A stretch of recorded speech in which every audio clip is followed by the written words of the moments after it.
So aesthetic zone cases, be very, very cautious. Diagnose them early, communicate early. For example, this patient came in with a relatively high smile line.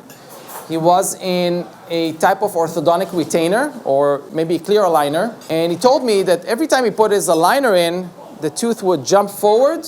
And when he took it out, it actually regressed. And he did this over a few months. So what happens?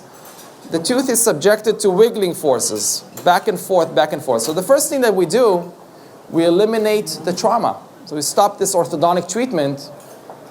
And there's an abscess on the palatal aspect. The tooth was completely vital. Your best bet is not an implant. Once you extract the central incisor with interproximal bone loss, you have a huge shrinkage of the bone and tissue, and there's not going to be any papilla, and very hard to place an implant. The diagnosis, first of all, it's localized periodontitis, stage 3, grading B. So what I try to do here, I try to scale in root plane.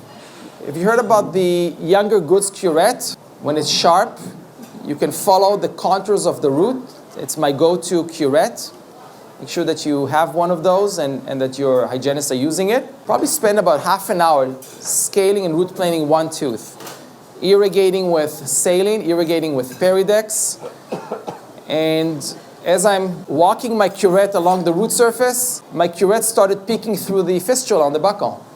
Okay, I'm not very proud of it, but this is the path of infection. This is where the infection was draining. What's my goal? To keep this structure untouched. Once you reflect the papilla, it's a big gamble and you usually lose.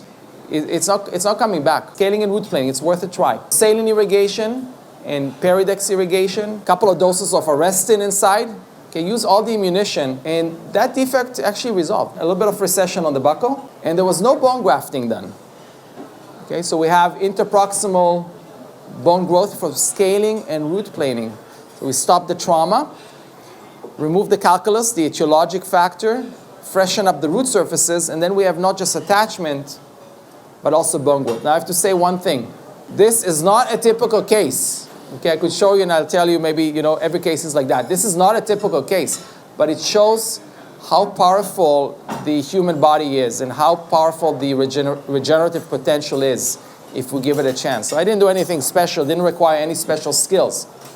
I was like a glorified hygienist here.